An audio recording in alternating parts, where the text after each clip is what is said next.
how great is it that the legacy that has stood the test of time in Normandy and hopefully throughout France is that there was a generation of young men who took that compassion along with a determination that wasn't wavering, but took that compassion and shared a loving story too. Yeah. And my goodness, the fact that that's still in place, that's still remembered, that's huge. I've said this for a while now, but when we as America, when we as service members, when we are in alignment with our values, our Constitution, what we believe, and when we are operating in that space, America is the most powerful force on the planet. And it's not just militarily, it's who we are, what's ingrained in the DNA of being an American, which is those founding values and philosophy that we had. Yeah. When we live up to that, I mean, it's unstoppable.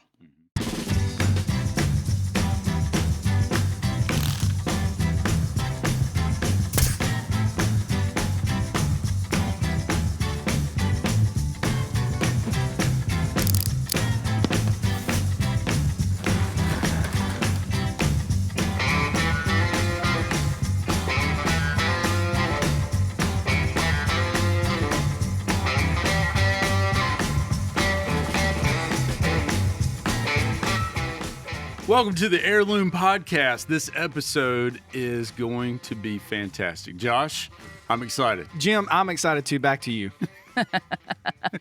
I like that introduction better. No. Welcome to the Heirloom Podcast. We are filming right now in the Scotsman General Store. Recently finished, almost finished, right? We're real close. The only thing we don't have, I would say, would be running water, air conditioning, A bathroom. And locks on the doors. And air conditioning, too. So, and I called it the Scotsman General Store, and I messed up. I meant the Scotsman USA, where we retail the finest made countertops in America right here. This is an example, maple countertop. It is made right here in Laurel. It is smooth as my glass. voice. Look at this. My voice, actually. I do still have to get all new butcher block countertops from you later. We just Yes, made a you sale, do. Jim. Done. Made a sale. Ding. Yes, ring it up. Jace, get in here and ring it That's up. right. So I am very excited about the conversation today because the Heirloom Podcast is all about legacy. And if there is anyone that I've met that loves the legacy of freedom that we've received, it's you, Christian, and you, Amen. Hunter, as well. I was so excited to meet you guys. We were introduced through a friend that's her first cousin. And the minute we did a video chat, I knew that we wanted to have you guys on the podcast. Thank you. I've just got to meet you guys. We had dinner the other night. Had a Yeah. great dinner. Thanks to Emily, Josh's wife. she's a great cook. She's a Oh, great man. cook. I was dang near licking the guacamole bowl. You were licking. Y'all you were. took too much before. I didn't get as much. Yeah, we stood there and ate almost all the You guacamole. did. We're very bad hosts, but it was really good. The only thing better than the food was the conversation and the company. So thanks for joining us to talk about A Girl Who Wore Freedom, an incredible documentary that talks about the liberation of Normandy, France by the Allied forces, and specifically tells the story of the American GIs that made it possible, not only the liberation possible, but possible for us to be here today. As an American, I probably know more about World War II than any other war in our history.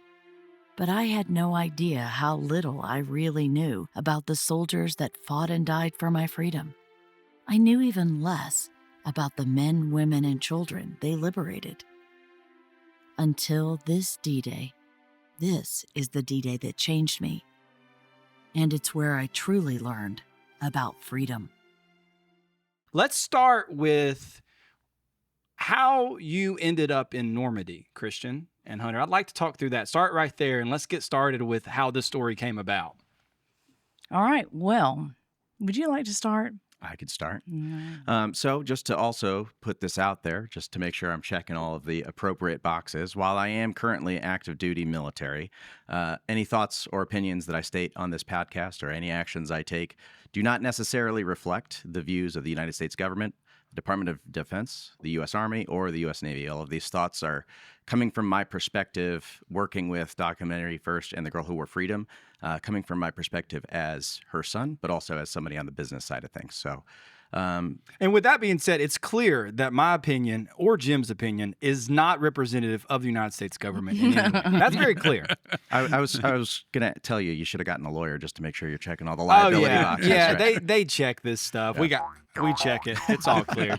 Yeah, Right. That's good. Yeah, exactly. So you're still active duty, which we thank you so much for what you do, and you fly helicopters. I do currently right That's now. cool. So I'm currently in the Navy, but that's not where everything started for us. Going back over 10 years now, I started off in the Army as an enlisted infantryman. I served in the 101st Airborne Division, which is now the Army's only dedicated air assault division. Air assault, for those of you who may not know, would be the scenes you've seen fast roping out of helicopters into Black Hawk Down, or the landing and quick takeoff that you see in We Were Soldiers with Mel Gibson. So this whole concept of helicopter, joining the battle space, that's kind of what the 101st Airborne specializes in. So I was very lucky to be able to get into the Army to begin with. I'm honored to be able to serve. Going through basic training, they actually had to speed us through basic training, and we didn't get all of the quals that we were normally supposed to get. Qual means qualification for those of you that are not. She's going to be backing me up. Yeah, on a and lot me of and these Jim are acronyms, so- definitely not qualified. That is a fact. Right, Jim? Oh, I was tracking on qual. I was going with you 100% on quals. I didn't know what it meant, but I was with you. Yes. Well, we could just Sounds we could cool, doesn't that'd it? be out there. We're also always told, even if you're wrong, just be confident. Oh, and then you're that is Jim's MO. right. Yep. Yeah, I could tell. You got that right. So Every time. they sped us along through basic training because 2 months after graduating basic training, I was over in Afghanistan in 2013. Wow. So my time in the Army spanned from 2012 until 2020. I deployed to Afghanistan. I enjoyed my experience, and I know that can sound crazy, but I was with a great team, great leadership. I mean, the 101st really is a world-class organization. And were you flying helicopters for the 101st? No. I mean, I've flown in the back of a helicopter Yeah, quite I knew often. that, yeah. But no, I was an air assault infantryman. Okay. So I was always more fixated and focused on the land domain warfare as well as the more direct action side of things. So you were roping out. We did, yep. And we also, the helicopter would also touch down and you'd disembark. And, Yeah. And he was a truck commander. Well, that came later, but yes. Well, yeah, and he would drive a truck. I don't know really what kind because they all look the same to me, but he would drive a truck. And I'm his mom, so I can say this. He is too humble to tell you this, but I'm a proud mama. And he did. He got a medal for valor over there because he was a quick thinker. The truck in front of us was an engineer truck. I believe it was a fueler truck. It caught fire. And so, again, it's nothing. I learned it from when I was volunteering as a firefighter, even before I joined the Army. So really, even that situation was somebody else pouring into me, teaching me some valuable skills. But yeah, so that was the deployment. But really, to get to where we're at here. Wait a second. You're skipping over the hard part, Hunter. Okay. You just decided you saw it catch on fire and everybody else kind of froze. You grabbed I don't know, what did you do? I grabbed one of our fire extinguishers. I had to bound over to the truck because it was an open road. Bound over there, take cover, figure out where the fire was originating from. In order to get it out appropriately, I actually had to go to the opposite side of the truck, which was on the side that the enemies were firing at us from. Tried to put it out and then realized that this truck actually had like a magnesium in its engine compartment. And magnesium fires are really hard to put out. So I went back. I had to bound back and get the other fire extinguisher that we used to go get Talk about that. grabbing the wrong one, man. Well, I mean, I didn't know what they're... Yeah. So, but yeah, and we made, honestly, none of our guys got injured that day. We actually saved the vehicle. And then after the fire was put out, we reorganized and then we maneuvered on the enemy to neutralize the threat and protect the area. So Yeah, and when he turned in his all of his uniform stuff, I learned later, he had a bunch of holes in that Kevlar jacket. Yeah, That's got to be really difficult for a mom to see. It was hard for me I to didn't learn. tell her until I got back. Exactly. Well, still, You got to watch out for mom. no doubt. It's an amazing But anyway, yeah, I'm super proud. I didn't learn all of that till a lot later.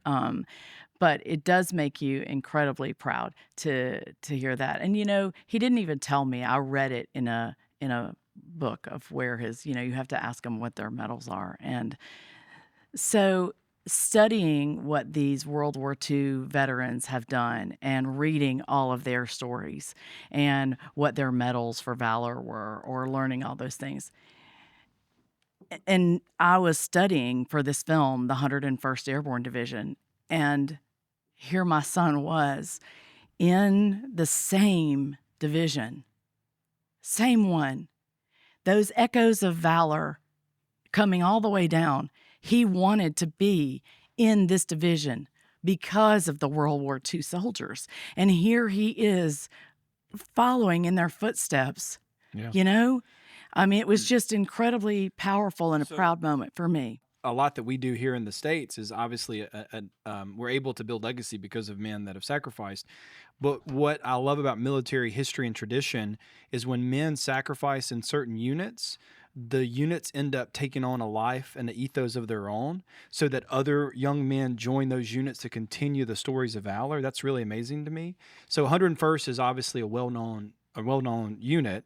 And what made you want to join 101st? And tell us a little bit on timeline how that went down. Certainly. So about the time that the miniseries Band of Brothers came out, my father would always come back home from work where he worked as an attorney, and then he would come home and work in his home office into the late night. And so if I wanted to spend time with him and to just be around him, I would have to go and hang out in his office. So I would sit on the floor at the foot of his desk and, on the other side, and he'd put on Band of Brothers, and he would work and I would watch it. And Band of Brothers covers the 101st Airborne Unit called Currahee. It's a regiment at the time, and now it became a brigade combat team. Now it's back to being just a battalion. But and so specifically the story of Easy Company and Band of Brothers was what I most wanted to do.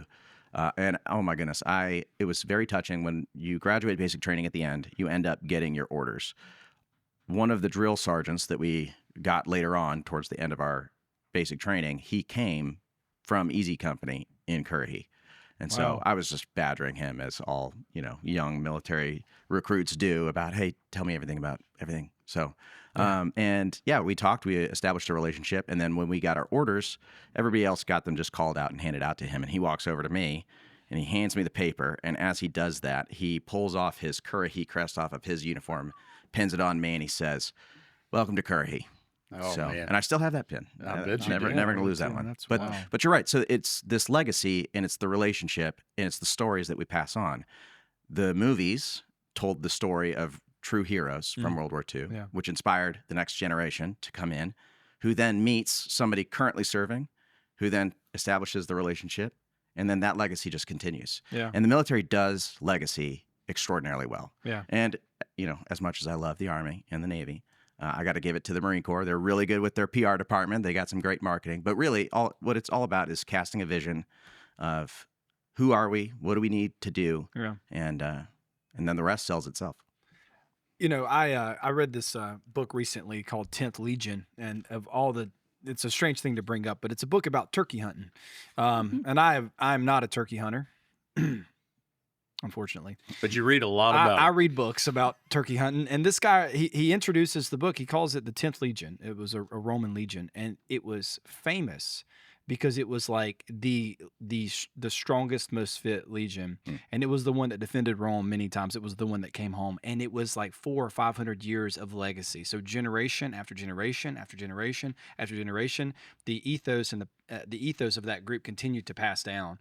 And the fact that can happen in the military, and it still happens today with 101st and some others, it's just amazing how that legacy is picked, the torch is picked up by other young men and carried on. It's really cool. I'll tell you, I still religiously follow the 101st Airborne and what they're doing on LinkedIn. They've got a great public affairs office now. And I got to tell you, I am very jealous. I mean, what they are doing these days, the capabilities that they have, the missions that they're executing with the technology that they're using, I mean, it is phenomenal. They have surpassed the capabilities of even when I was in. So you're right.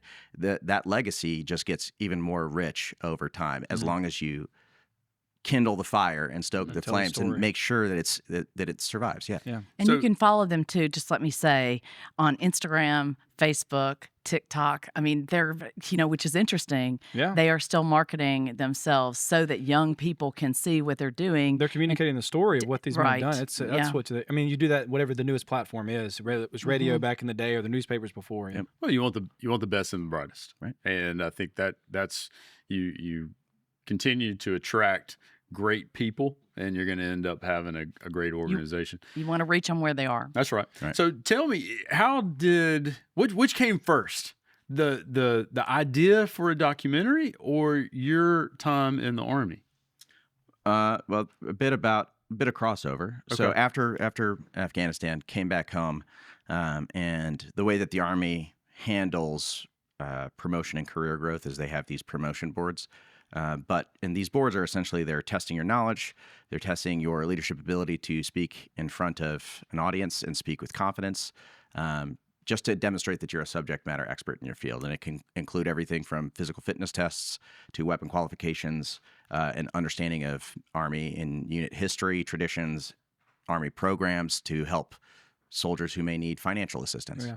So it's this board of a panel of questioners. And so they paired another concept with Soldier of the Month and Soldier of the Year at different levels throughout the Army. And it's a competition essentially, but it is a training tool to get people comfortable with going before a board of senior enlisted or senior officers in order to promote. And so when I got back, my leadership was interested in trying to put me down that promotion path. And so they started me off with the Soldier of the Month. And then I ended up performing well and moving on to the next phase, which was another Soldier of the Month at a higher level. And then from there, we went into the Soldier of the Year cycle. And I won that at the battalion level. And then I would go to the next level, which would be brigade. For the brigade level Soldier of the Year competition, the brigade commander decided to have a combatives tournament, which I was looking forward to, except I found out I was disqualified because they pushed us all through basic training so quickly to deploy us that we never got the combatives level 1 qual. So I was technically disqualified and Didn't even get to try. didn't even get to try.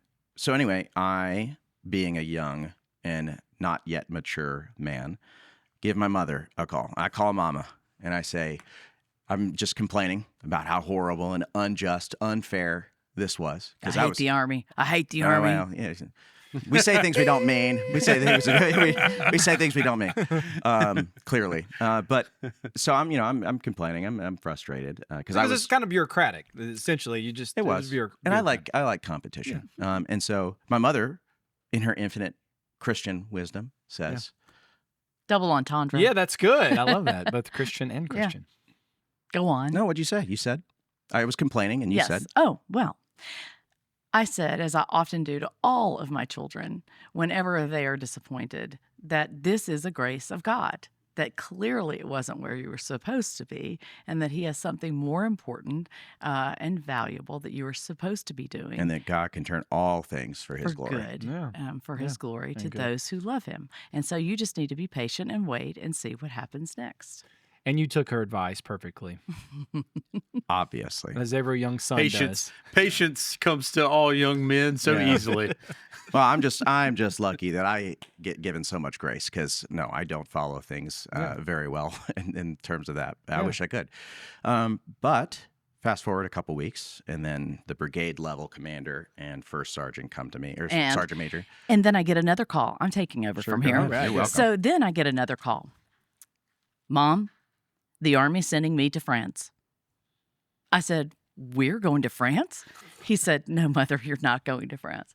I said, well, yes, I am. I said, why are you going? He said, well, I don't exactly know, but they're sending me to something for D-Day. And I said, well, what are you doing? He said, I don't really know.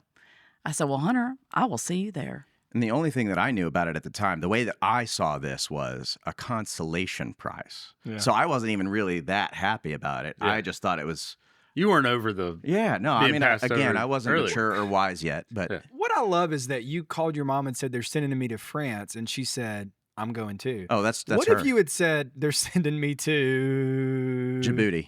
Yeah, I mean, she'd probably go there too. Well, did France have a part to play in it too? No, it was history. D-Day. Yeah, It was the history. I mean, history had always been my favorite subject ever since I was a kid. Yeah. And so I didn't know a lot about D-Day, but I knew enough to know I wanted to be there. And I began to imagine that he was going to recreate it, that he was going to be jumping out of airplanes. So he doesn't know what he's doing, but Mama's imagining he's going to recreate it. Now, Exactly. what year is this, by the way? 2015. So in 2015. 10 years ago. Okay. This is our anniversary. All right. So what happened next? So you're going to France. Mama says, I'm going, baby. She says, bonjour. Mhm. I'm going to France, and when you are on the lower levels of the enlisted rank structure, a lot of times they only tell you what you need to know, which in this instance is, hey, make sure your bags are packed and you're at the airport ready to fly out on this date and time. And so I didn't know much beyond that. The only thing that they had mentioned was that we had been selected to be representatives specifically for the 101st Airborne and for the United States of America at these D-Day ceremonies that were taking place around June 6th. And so I didn't know what that would look like, and nobody could tell me because I don't think that even they knew at that level. And then we get on a plane, we fly over there. They put you on a bus. They take you to this one part of town. They have everybody line up, and then they give you a number, and you're supposed to take a number.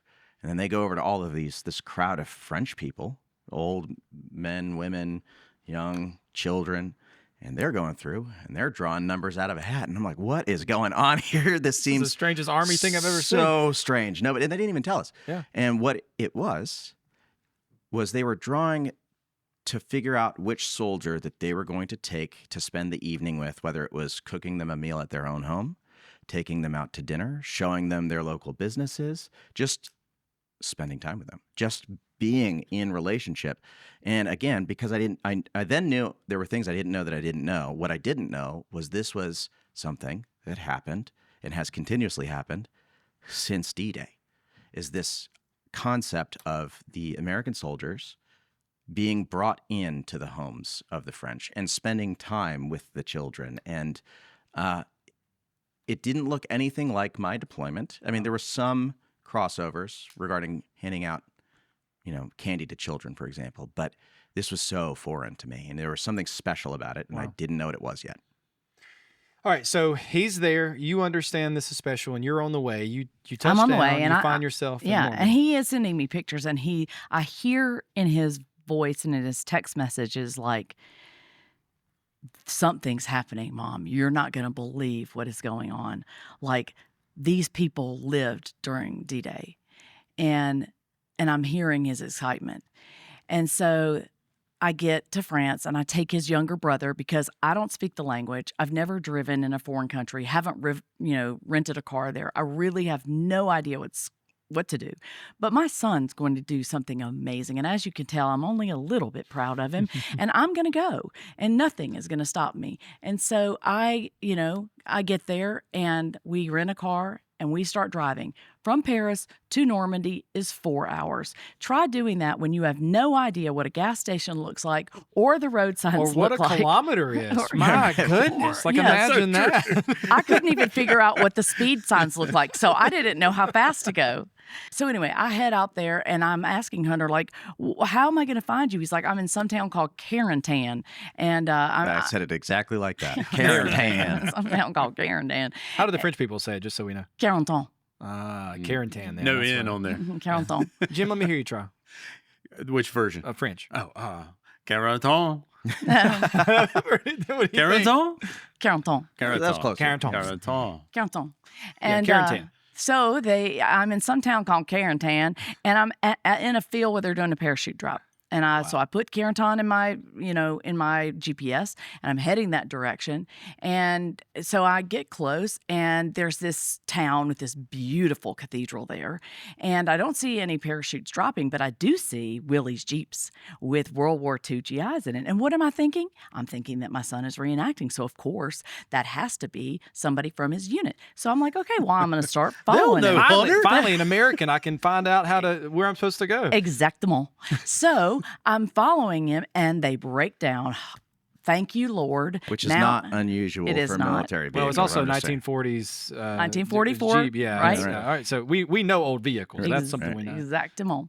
So they break down, and I send Jacob out, and I said, Jacob, go ask him if we're going in the right direction. So he goes out. I'm seeing him, like, talk about the parachutes. And he comes back, and I'm like, well, are we going in the right direction? He goes, Mom, they're French. They don't speak any English. And I was like, what? So I knew immediately, like, okay, something is up. Like, this is not at all what I expected. Yeah. And so you have French citizens dressed like American GIs Yes. in 1945 Jeeps or wheelies. Yep. And they look. It's not even just the men or the young boys dressed as American troops.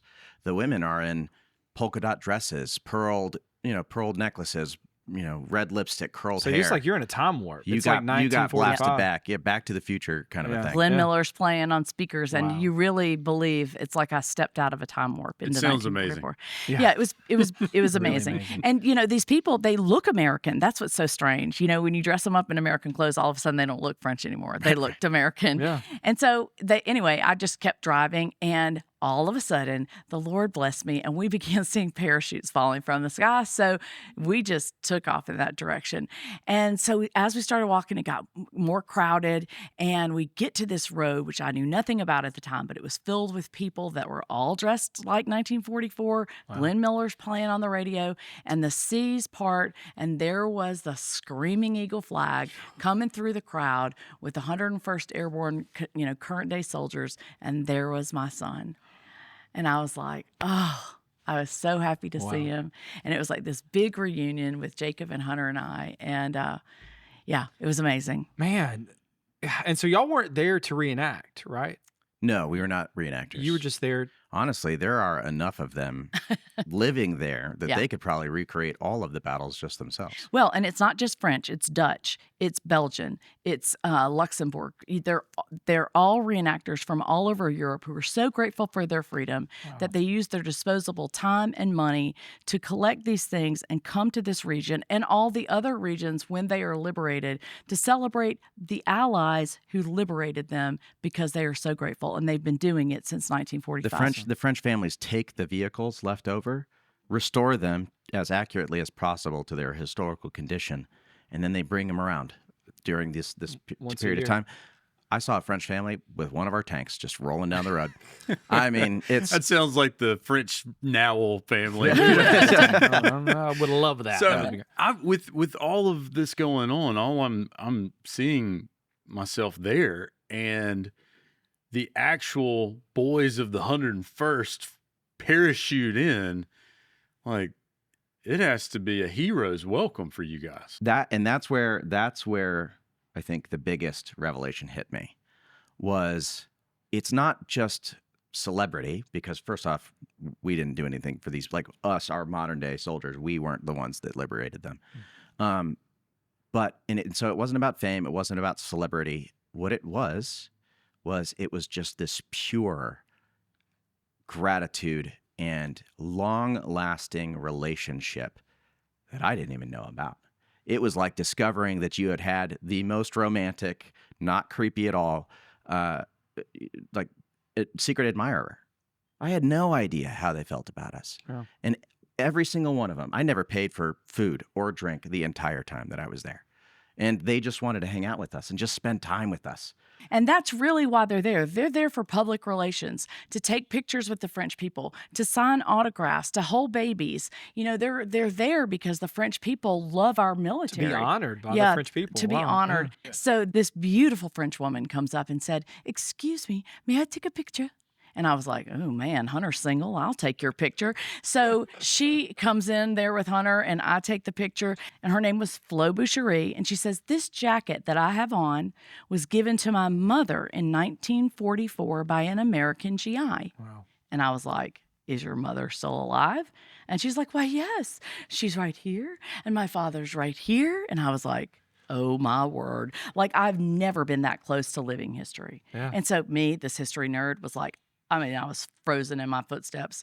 And there they were. Dany Boucherie was 5 on D-Day. Jean-Marie was 7 on D-Day. And here I was standing talking to them, touching this jacket I still get chills to this day, that was given to them by GI, who had liberated their town. I mean, come That's on. amazing. Yeah.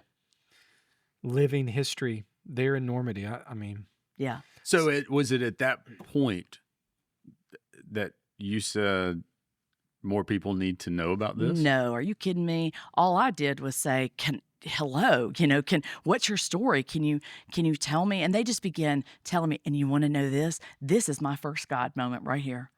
The husband, Jean-Marie Boucherie, he was the only one who could really speak English with me. And so he was speaking broken English and trying to tell me about his wife's story. And she had this very special story because she lived off Utah Beach. And so right where the first exit came off, she lived right there. Her father and mother helped the GIs that parachuted in, that came off the beach.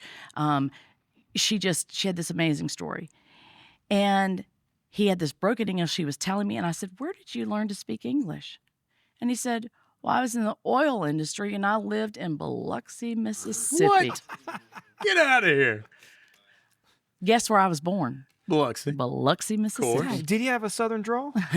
Well, it was sort of a, now Southern French. Southern French. Yeah.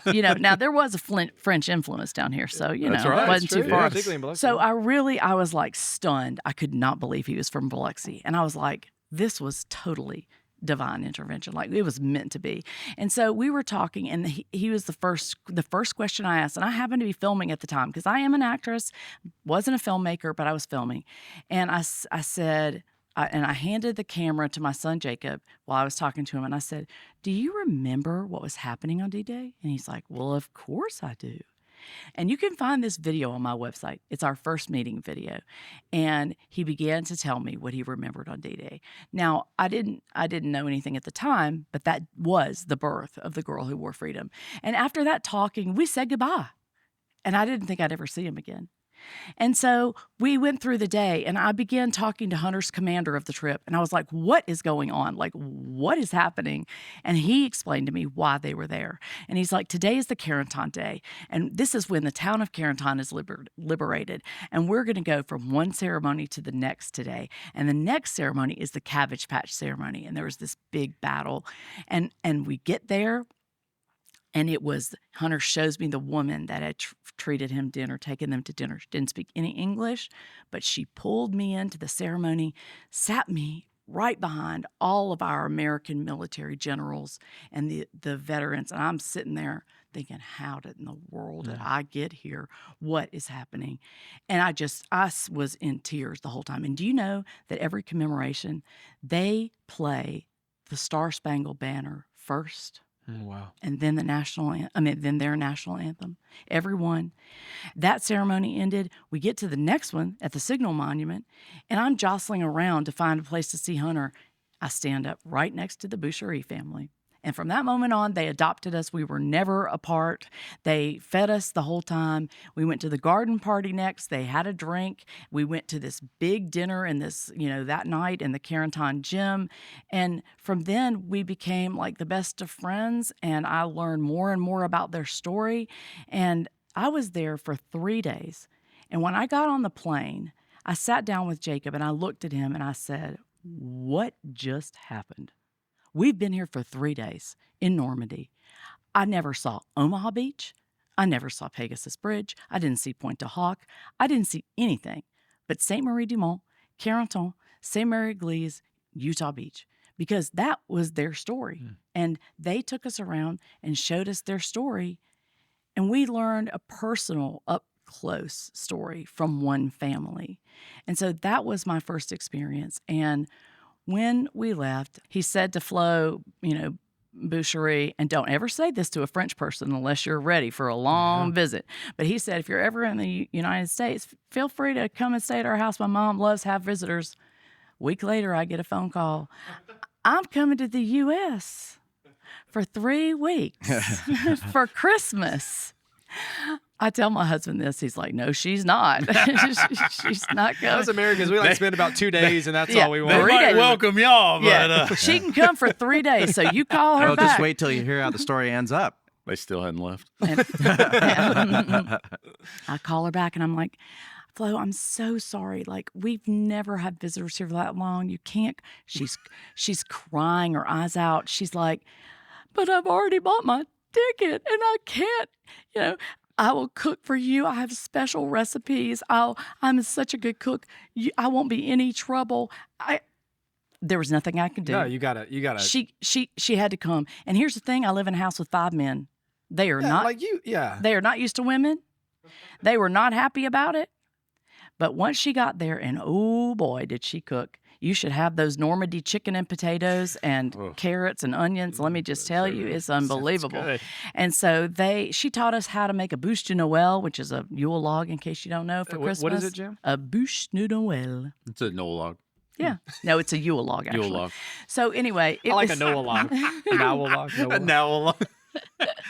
Got enough What's of the word those. again? A bûche de Nowell. Bûche Nowell. Bûche de Nowell. Bûche de Nowell. Nowell. Ah, Yeah. Bûche de Nowell. Yeah. Sounds amazing. So Yes. anyway, Not for me though. by the time that she left, no one wanted her to leave. And so this was Flo, the girl who wore freedom's daughter. And I had learned so much about their story. And by this time, I was like, we have to tell this story. Yeah. America has to know. I knew if I didn't know. So what I learned from this experience was I thought that I knew what freedom meant. I thought that I was grateful for my freedom. We go around this country and we say, I'm thankful for my freedom. And we talk about freedom like we know what it means. Well, you know what? I'm here to tell you we don't, because we have never been occupied. Yeah. And so until you've had your freedom taken away for 4 years, and that's like high school or college, and you have people living in your street, and you've had your guns taken away, and you've had to live on German time, and you've had to have your lights turned out at a certain night, and you can't visit with your friends, and you have to show papers to cross the next street, and you have people staring at you all the time. Until you've had all that happen for 4 years, you don't really know what it's like to be free. And so when I went there, and I thought that they were so joyous and thankful for their freedom because the Germans had been so mean and so horrible, and that's why they were thankful. But you know what? It wasn't it. It was just because they weren't free to do what they wanted to do, and they were being watched all the time. And here they had these saviors that came in that didn't have to. These young men that sacrificed their lives for them. And here's the catch. This is the story in my movie that blew me away. I went there and I saw love. I knew that God was there because God is love, and that place was filled with so much love. I just know people don't know it, but God is here. And what I saw was the salvation story everywhere I turned. These people were under incredible oppression for 4 years, and they had nothing. They didn't have shoes. They didn't have fabric. They didn't have sugar. They didn't have meat. Things were taken away from them. They were sad. It was awful. And they waited to be rescued and waited to be delivered. And they heard about these saviors that were going to come, and they didn't know when, but they just were praying that it would happen. And one day they heard a noise, and they looked out the window and they saw these parachutes, and they came and they delivered them, and they came in parachutes, and they came in planes, and they came in boats, and they set them free, and they changed their lives. And we as Christians, if we're Christians, we wear crosses on our necks because our Savior delivered us, right? Mm-hmm. Their saviors came in parachutes. And so they took those parachutes and they made dresses and they made scarves, or they took the metal from the boats and they made other things out of them. So you met Flo. Her mother is Dany. Mm-hmm. Dany is the girl who wore freedom, right? You got it. This is Dany. That's Dany. You there must have on watched the DVD. my movie. I did watch the movie. It's a great movie. She she told me about this dress, and it's in the Utah Beach Museum right now. That dress, it's made out of red parachutes and white parachutes. And I don't know if you know this, but there's many different colors parachutes. I did not know No. that until you told me that. I thought they were all white. I Nope. just assumed they were I white. figured they were all like military green. Yeah, that's what I Nope. assumed too. So Run vision. the ones they jumped in on are camouflage. There's a certain camouflage. That's the one the GIs wore. The reserve parachutes were white. And then they had red, brought machinery. There's another white that brought medical. They had blue, yellow, green. Wow. Help me out, Hunter. There were That's- like 7 different colors, and they were different colors so the GIs on the ground knew what was coming down so they could identify them. So She found those yes, I was gonna around. ask that. So Yeah. So her mother, after like, the initial combat in their area was secured, there were parachutes everywhere. And so because the Normandy citizens didn't have anything, they started scavenging for everything that was kind of left behind. And they needed fabric. And so her mother went and found those 2 parachutes, and she made this little dress for Dany. And then when she grew out of that one, she made her another one. another one? Yeah, I she didn't- has 2. Wow. And so the first one is in the Utah Beach Museum now. She wore that dress in 1945 at the first commemoration ceremony. Wow. And there's videos of that. She kind of that became ceremony. an unofficial mascot. Yeah, at I saw Yeah. that video in the documentary, right? Yeah, You have it is. clips of that. My name is Danièle Patrix. 1 year after being liberated from German control, I found myself standing in a ceremony on Utah Beach, wearing a new dress sewn by my mother Cecile. It was made from parachutes of the soldiers who fought valiantly to liberate me, my family, my neighbors, and all of France from Hitler's terrible grasp. What was the quote that she said about her experience, like going to bed? What was that quote? Do you remember that? Yeah, I mean, she said she went to sleep as French property of the Germans, and she woke up liberated, as she felt like they were American citizens or whatever. Wow. They went to bed like scared with the German hobnailed clack clack boots, and then she woke up silence because the American boots were silent. It just reminds me of, Golly. or makes me think of like a little girl, praying before bed, "Dear Lord, send us angels from the sky to deliver us." And the 101st Airborne is just like, There you go. ETA 2 minutes. Yeah. Yeah, like, they didn't expect that. They're coming in. Those You were accents. talking about the occupation of Yeah. German lifestyle kind of being imposed on them, but the other thing that is clicking here is the uncertainty, the fear, because you're talking about 1944. Yep. The world's been at war for years now. Yep. You are closer to Germany than your liberators. America is For a sure. sea away. Mm-hmm. I'm thinking this could not go good for us. There's a fear there Absolutely. that we don't understand. So my goodness, to wake up that morning to silent boots, knowing that Incredible. people that care, people that are there to make things better, they're there. Well, They arrived. yeah. incredible. And what's so amazing, and this is what a lot of people don't understand about American soldiers. And I hear a lot of people, and I can understand it, they don't want our military everywhere, and I don't want to get into politics and I understand why. But what I do know is that where our American soldiers go, not only does freedom follow, but our joie de vivre, our life goes. And so our soldiers went there and they took their faith and they took their freedom and they took their personalities and they imprinted it on those people.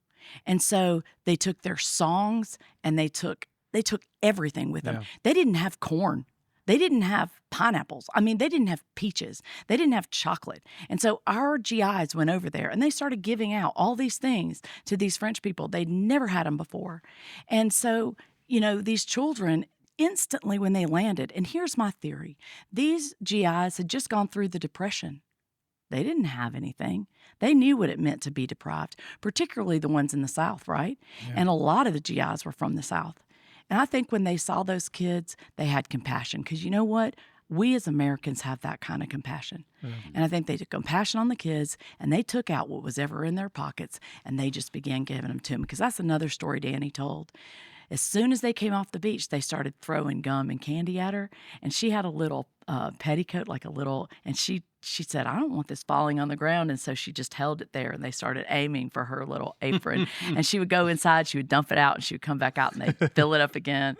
I'll tell you, we still do that to this day, whether it was in Afghanistan or Iraq. I didn't even know we were carrying on that tradition. That's just what we do. And isn't that amazing? You have soldiers faced for war, for combat, understanding that may very well be their last day, and they still fill their pockets with candy. That's a very amazing thing, because we aren't just there to stop the oppressors. We are there to win over the oppressed in the form of trust, and that's powerful. Well, I think one of the most important things about legacy is that what transcends time, what matters is heart. It's that human compassion. It's at the end of the day, we're all human beings, and no matter what drives us or puts us in a place, God forbid war, it's still people. It's not.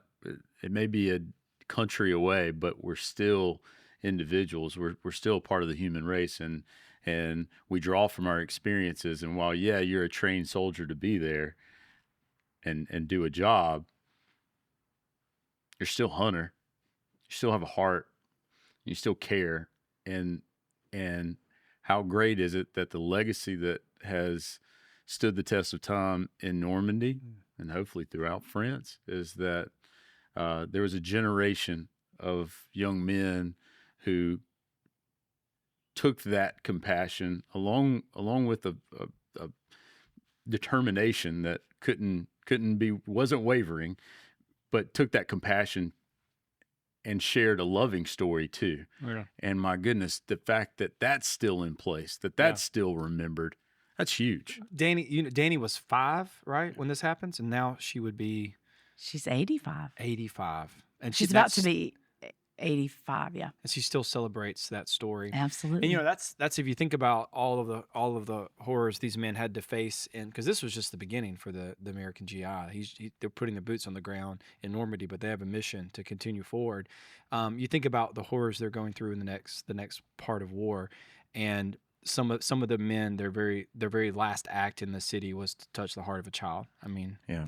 Well, if I could just follow up on what you said, I think that was very profound and true. And I've said this for a while now, but when we as America, when we as service members, when we are in alignment with our values, our Constitution, what we believe, and when we are operating in that space, America is the most powerful force on the planet. And it's not just militarily, it's who we are, what's ingrained in the DNA of being an American, which is those founding values and philosophy that we had. Yeah. When we live up to that, I mean, it's unstoppable. You were talking about it wasn't just the Americans that went and sacrificed. They were part of the Allies. As Americans, though, we get to share in that story through our heroes, those men that gave their lives for that. And that's what's amazing about the group of countries that united against this great enemy. Every country has their hero, and the citizens today can be thankful for the valor that went to protect and to give them their freedom. So it's like a way we all get to participate, and we're going to participate through the part of the legacy that is ours. So for us, it's going to be a very American legacy, but the Australians and all of the Allied forces. It's how we're connected. Yep. And you think about in my house, I have my great grandfather's World War I helmet. Oh wow! That's my connection to my great grandfather. Mm-hmm. It's something that was incredibly defining in his life. When we have limited time due to generations, we have to cling to whatever we've got. Yeah. And for us, we just as the French do with their ancestor or their families, World War II wasn't that long ago. And when you're talking about the history of America, well, people are still alive. Yeah, So. yeah, absolutely. So I want to hear about those people the veterans that you have met through this journey of Oh, man. creating a documentary and getting to know the French. Tell me about the Americans that And you've gotten to know. I want to follow and add. Yeah. So to give context, so you have been taking World War II veterans to Normandy now for how many years? So I've been taking a World War II veteran. Okay. He feels like a lot of them, but he is just one. But it's not just me. There are several groups. Best Defense Foundation, notably, has worked with us. I am proud to say that our film was the inspiration for Delta Airlines to begin to take flights over to Normandy, chartered flights, and partnering with Best Defense Foundation. And that started several years ago, I think in 2021 or 2022. And that was all the genesis with our film. So I'm thankful for that. So I've had an experience. We have the World War II Museum down in New Orleans, which is just a fantastic museum. And I took my sons and my daughters down there, my oldest girl. And man, on a Saturday, if you're there the right Saturday, suddenly you'll see these 10, 15, 20 men rolled in on wheelchairs coming in very slowly, and they're World War II vets. And I remember we were in there, and you talk about teary-eyed, to be like in a place celebrating the sacrifice that these men made, and then to see them in their elderly state now roll in. I mean, it was amazing. So with that being said, I can only imagine what it must be like to be in Normandy and to have men back there. So tell us about last year was the 80th anniversary of D-Day, and there was 165 World War II veterans there. Wow. So that was the most concentrated recently that I have seen there. And I did take C.O. Bauer, who is the heart of my film, I say. He's from Michigan. He talked about his $1 million wound in my movie. Yeah. And you got to see it to hear the story. I'm not going to spoil that part. But and I'm taking him again this June because he asked me to. He said last year, it was the first time he had been to Normandy. He said it was the best week of his life, and he only had to live 101 years to experience it. And he's 102. He'll be 102. He turned 102 on May 21st. It's incredible. So he, and the reason he said that is not because of anything I did. It's because of what the French did and how they treated him. And that is what the veterans have told me, is that it is like the fountain of youth. When they go over there, I was in the very first time I went there, I was in this dinner that the French hosted for the veterans. And one of the World War II veterans said, "You French people are amazing. When we are here, we feel like heroes. When we're back home, we feel like old men." Wow. And I was like, oh my goodness, stab me in the heart.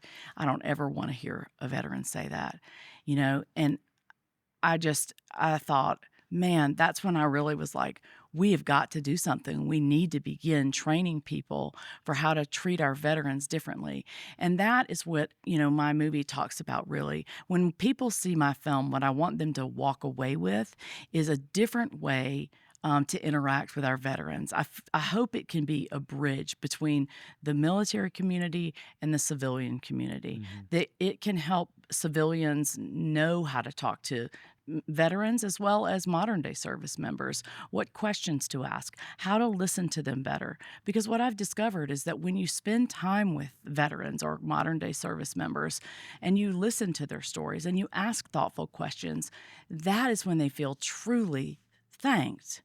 And that's when they kind of come to life. That's what I see happening in Normandy. And so it's in the telling of their stories, just like Hunter told here. When I first began to ask him his stories of Afghanistan, he didn't want to share them. And it was hard for him. But we've encouraged him to continue sharing these stories, even the really hard ones. And now he is able to share them. And I think a lot of that has come from this movie and from the World War II veterans who have encouraged him, because in the telling comes the healing.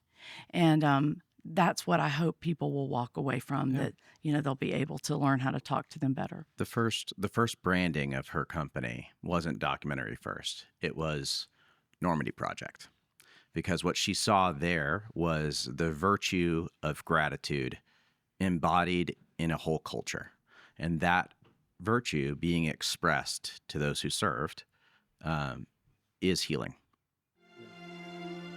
In Normandy, celebrations of remembrance and gratitude take place every year. French citizens bring World War II veterans and their families to Normandy to share their stories. In doing so, the French, once liberated by the Americans, liberate these soldiers in return from their oppressive memories of war. Freedom is not free. It's too important to never forget.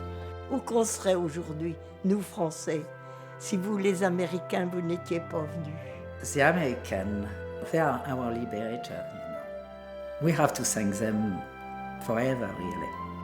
The Girl Who Wore Freedom is an unconventional love story between the people of Normandy and the American GIs who freed them from German occupation that continues today. Christian, you find yourself in Normandy. You see these men and women celebrating the history that you love, the history that you're learning to love, the history of Normandy, of GIs. And you decide that you want to tell this story to other people, right? Right. I want to, one thing, and I'll finish this thought. Hunter, you said to me, what'd you say about the American celebration that you saw in Normandy? Yeah, one of the biggest, just, I guess, visual or just sensory stimulus was what caught me off guard was this was the biggest celebration of America that I have ever seen, including 4th of July in New York or really anywhere else I've been. And incredible. It is an entire region all focused on one thing for days. Wow. And so you see this celebration and you want to tell the story. So tell us how you went about, you never made a documentary. You were an actress and voice actress. Yeah. So you decided to put together. Well, I came home and I asked all my producer friends to tell the story because I thought, well, they know what they're doing. And nobody would do it. They're like, oh, that's a great idea. You should do that. I was like, Josh, have you ever heard anybody say that to you? That never happens. Literally anything that we bring up, like, Laurel needs to, we build a hotel. right. Yeah. I find that, that's exactly right, Jim. People always tend to suggest to us what we should be doing. Right, And, right. It's usually pretty good ideas. Yeah. Well, if you wait on somebody else to do it, you might be waiting a while. That's right. So best Exactly. to just go ahead and do it. Well, and ignorance is bliss. I just got to say. So I was like, well, how hard can it be? I mean, I Point a camera and shoot. Yeah. I can do this. I mean, I've been on set before. I can figure it out. I went to school. I can't be that hard. And so I thought, well, next year is the 75th anniversary of D-Day. So if I make a documentary, that's the best time to sell it. So in my mind, I'm thinking I can make a documentary and it'll be ready for sale next year. That sounds like something I would do. Yeah, okay. I'd underestimate the timeline, as I have on this hotel. I mean, that shows you how much I did not know. This was 2016 after I had talked to Flo and I began thinking about how I was going to tell the story. And in 2017, all my voiceover work just dried up. I don't know what happened. I had been working for Pandora and I was making lots of money. And then all of a sudden they just, I don't know, didn't hear from them anymore. So I thought, well, what can I do? Well, I better start working on this movie. So 2017, I started doing all this research and I thought, well, I better, if I'm going to get this done by 2019, I better go over for a pre-production tour. So I went over for 2 weeks because I wanted to find out, would the French support me? Would they want me to tell this story? And Flo Boucherie said, well, if you want them to help you, you have to go through one person, and that is Charles de Valvier. Now, Charles owns Breakcore Manor. You know what that is? Jim? Breadcore Manor? Breakcore. Yeah, it's No. Breakcore. It's no, we don't know. Yeah. Hunter? Certainly. So if you can actually see the major event that happened there unfold in Band of Brothers. It's when, at that time, it was Lieutenant Dick Winters. He cobbled together just enough men from Currahee to put together an assault, a movement to contact an assault on an enemy fixed position where they had artillery that were essentially shelling the beach line, trying to stop the advancing progress. So the 101st jumped in behind enemy lines and started working on them from the back. And so, I mean, these guns are dug in, they're entrenched. It's a hard fight, and it's at this civilian house. And so what's really interesting about it is that on the fly, Lieutenant Winters came up, with what we now have codified as one of our official battle drills that we study in and out so that we could do it instantaneously. And so it was just a sheer moment of brilliance on the battlefield and leadership. And it was a historical legacy that got passed on in doctrine. And so we're meeting his descendant. Yeah. And so Brecourt Manor is this, manor home, but he has a big field. It's a working farm, even to this day. Yeah. And so these 4 guns were placed on the property and they were trained toward Utah Beach. And because of Dick Winters and because they took those guns out, only 152 lives were lost on Utah Beach. And I just want you to take that in for a second. That is enormous. Omaha Beach lost over 2,000 lives. Oh, wow. And that's the difference between Omaha and Utah, because they couldn't get out the guns on Omaha. But because of this, less lives were lost. Well, Charles de Vallivier still owns that. His father was there at the time, or his grandfather. And they said Danny's aunt and uncle were actually working the farm on D-Day. And so they were very good friends with him. And they set up a meeting, and I had been studying so much. What I wanted to know was about a gooseberry port that had been located at Utah Beach, and I wanted to know more about it. And I asked, Charles about it, and he was so shocked that an American knew enough to ask that question. And that really softened his heart. And plus, I just really wanted to tell their story. I told him that, and he couldn't believe it. And so he began to really open up to me, and he opened up his museum. He is the director of the Utah Beach Museum. He is the mayor of Ste. Marie du Mont, and he knows just about everybody. And he opened, Brecourt Manor to me, and I can't thank him enough. By the time we were done, his father created a special coin for all of the World War II veterans that came on his farm. And I kept asking him if I could see one and what it looked like. And by the end, y'all, he gave me one of the last ones that ever even existed to say thank you for what we had done. I mean, oh, man. And perhaps even more touching than that was, if you watch the film, the way that the scene is portrayed in the film is a story that the family wasn't really comfortable letting anybody know about for a long time, because they didn't think that anybody knew how to tell the story the way that the family wanted the story to be told. And so it did not, what the Brecourt Manor movement to contact that you see in Band of Brothers, it's not the full story. My mother was able to tell that story because he gave her explicit permission, because he said, you see the heart of the French. Yeah, and I told him he could tell it himself. Yeah, so, and that story is told in the film. It is. The Girl Who Wore Freedom. So be sure to check that out to get that full story. It's an amazing story of forgiveness and grace and thankfulness for liberation. It's a great. It was the quintessential story in my mind. And once he opened those doors, the other museums, people's homes, the reenactors, they all volunteered, and they did that for free. And so in 2018, we raised money. We went over for D-Day for 3 weeks, and then again in December for 2 more, and we filmed. For like a matter of 5 weeks in 2018. And then in 2019, I saw the first act, and it was horrible.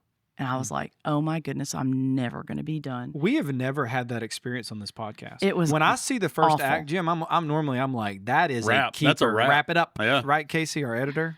He never has to edit anything. It was so terrible. I sat down and I just cried. And I was like, all these people have donated money and they've donated their time, and it's terrible. And my sweet, dear husband's like, well, what should we do? I'm like, I have to go down and be with my editor who is in Tennessee. How long is it going to take you? I don't know, a week maybe? Well, I have to tell you, 6 weeks later, I finally almost out of money. I finally came home, but I just spent a lot of time praying, and I did run out of money, but the Lord provided.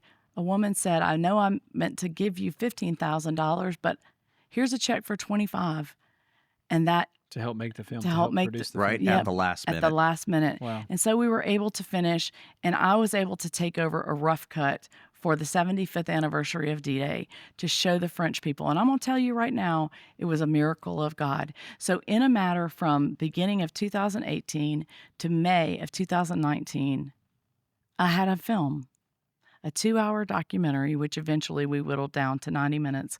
But that is unheard of. Wow. And that was a miracle. It wasn't me. It was, I have an amazing editor, Bill Ebel, and Jeff Kurtenacker, my composer, and Jason Hoban in terms of sound design. All of them have won awards. We've won 26 awards in film festivals. Wow, name some of those I was about to awards. say, That's kind of impressive. That's a great intro here. I've got some of these. Winner 2021 Outstanding Documentary. 2020 winner Best Original Score Documentary. 2021 Audience Award. 2020 Best Feature Documentary. 2 Best Feature Documentary awards from Boston Film Festival and the Lady Filmmakers Festival. Wow. Audience Award from the Flathead Lake International Cinema Fest. Award winner from Red Rock Film Festival. Emerging Filmmaker Award 2020.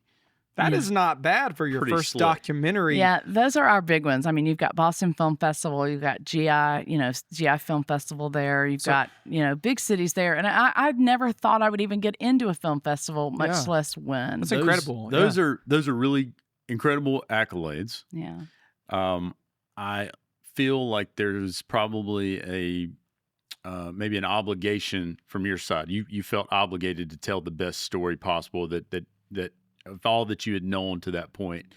But I want to know, Hunter, how do you feel about your mom's contribution to this story, to the people of Normandy?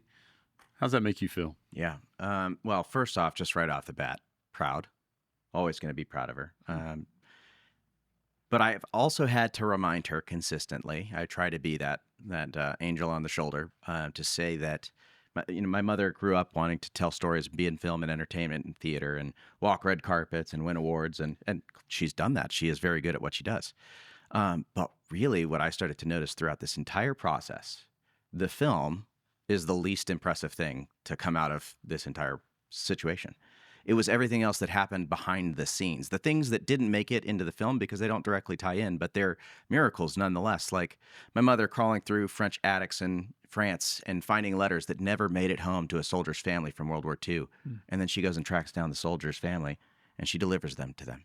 Or people who are coming to work on set with us and they've been hoping to find their long lost partner for, into their late 30s. And then they finally find somebody to marry, and then they have 3 kids. And they have 3 kids, and it's the husband, by the way, is a soldier. So, but it was everything else. It was in the way that we kind of see this is, and obviously you need money to be able to keep working. You have to pay to keep the lights running and the cameras on. But we really just think that if we could just keep enough to keep going, then God can do whatever he's going to do, which is the real important work. And it's telling the stories and it's connecting people and building relationships and leaving not just our legacy, but the legacy to preserve other legacies as well. Yeah, that's my desire, is I really want to lift others up and amplify voices that have not been heard, so that their stories can touch and change the lives of others. That's my heart's desire.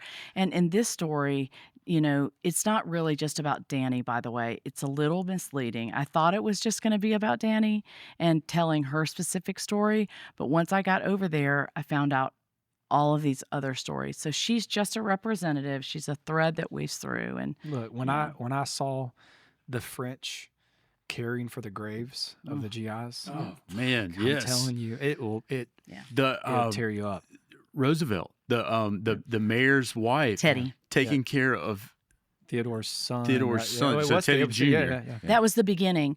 That was Life magazine watched Simone Renaud, and it was the August 7th, 1944 magazine of Life, and all of the mothers saw her taking care of Teddy Roosevelt Jr.'s grave, and they started writing her, "Can you find my son's grave?" I mean, because they didn't know where their sons were buried. And you know what? Y'all, she wrote those mothers back, and she would take flowers or blades of grass and send them to the mothers and fathers and say, "Here's something tangible from your son's grave that he purchased with his life for me." And we are so grateful. You hear about when someone makes that decision and that commitment to serve our country, that the family serves as well. It's not just one person, that the family is a part of that. Yeah. And you guys represent that as well as anybody. So thank you for your service. Christian, thank you for your work and continued efforts, and what an incredible testimony there, and also a masterful documentary. Thank you. This is fantastic. You can catch it. Go ahead. I want to give the Lord glory, really, please. I would not be able to do it. He is my Savior. And I always said that I would give him glory for, he called me to do it, and I wouldn't have been able to do it without him. He provided, and he gave me the inspiration. He wrote it, and so I just want to give him glory for that. And there were a lot of other people that worked on that as well. That's right. And I also want to say I have another son that's serving. It's Jonathan Taylor, and I don't want to leave him out. He's amazing too, and last year he was the poster boy of Normandy. They actually used him in the 80th anniversary poster, and he was CO's driver last year. Wow. And so my family has all participated in this making. So I want to thank all of my family, my husband too. He's paid for my plane flights over there all the time, and everybody else lost a mama for a lot. So anyway. Well, I want to say, at the Heirloom, we are all about telling story of legacy. That's what this entire project's about. Of course, there's a building, there's a hotel here, but the Heirloom for us is about hearing those stories of legacy that are worth remembering, preserving them, and passing them on to the next generation. It's exactly what you guys have done with this film. You've opened my eyes to an entire new world in Normandy, and I thank you guys for it. Of course, I knew from Band of Brothers, the GI side, but amazing to see generations of French celebrating liberation. That is, it's inspirational, and it does make me more thankful for our freedom here. Yeah. To watch the documentary, you need to catch it. You got to watch it. You got to moving and educational, and really tells a perspective that a lot of us don't get to see or hear. But I was able to catch it on Amazon Prime. You can see it there and Apple TV. And we figured this out. Jim doesn't even know this yet. For our listener or listeners, maybe there'll be a few more. No, if you're listening, you can actually go to theheirloom.us/freedom. There we're going to have a video embedded with a password where you can watch it for free for the next 30 days. So Christian has offered that to our listeners. We're very thankful for that. It's a story you need to watch.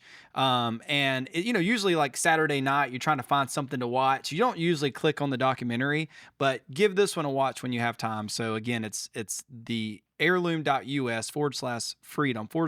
And we'll put that on the screen and do all that magical stuff, Casey. Great opportunity for being D-Day, the anniversary of D-Day. I think it's a great opportunity to introduce maybe even your kids or other family members to the history of the liberation of France during the D-Day invasion. Right. You can also learn more about backstory and everything and see other videos on thegirlwhoworefreedom.com. Yep. And we have a new film that we're working on called Heroes of Carentan that focuses on specifically the 101st Airborne Division and what they did to liberate the town of Carentan, but also the modern day soldiers are telling their stories and sort of their echoes of valor. So that's awesome. Yeah. That's you can catch that trailer and look at that, heroesofcarentan.com. Certainly do that. Well, thank you both for caring about story and legacy that matters. I know I'm grateful for it. I'm grateful for being introduced to this story. And thank you for coming on the podcast. We are so grateful that y'all decided to have us here. It really means a lot to me, really. Yeah, thank you. Thank you for inviting us, and thank you for everything you do for community just in general. So we appreciate that. It's all about the stories that are meaningful, and it's the stories that are worth hanging on to, and this is certainly one of them. That's right. And I do have a very important question. Jim, if you just hold those awards up again. I'm thinking, Jim, so heavy, there are many of them. If Christian could help us a little bit, maybe with some composers or maybe some of our production, we might actually start to win awards on this show. You have any advice for us? Oh, I have so much advice. We got a long way to go. Long way to go. We'll turn these cameras off and get that advice. Off camera, tell him about our modern day Mozart. He's somebody you got to get. Yeah, so I think, Jim, you and I may be in line for some of those awards coming up in the future. So I would play some start- epic music here. Listen, I would start by trying to get some viewers. That's why we got you That's here. why we're here. So, thank you guys so much for coming on. We appreciate you guys. Thanks, Thank you Al. guys for watching. You can catch us on YouTube or on your favorite podcast platform, Wherever you listen, wherever or that watch. might be. We're still trying to figure all those things out. Apple, Spotify, YouTube, all of those things. So thank you guys so much for Facebook, joining. If you watch it all. MySpace. If you want. Thank you guys. If there's anybody out there, is anyone listen. listening? Yeah, we Vine. no, He's still going. That got bought out. No Vine. No, it doesn't exist anymore. So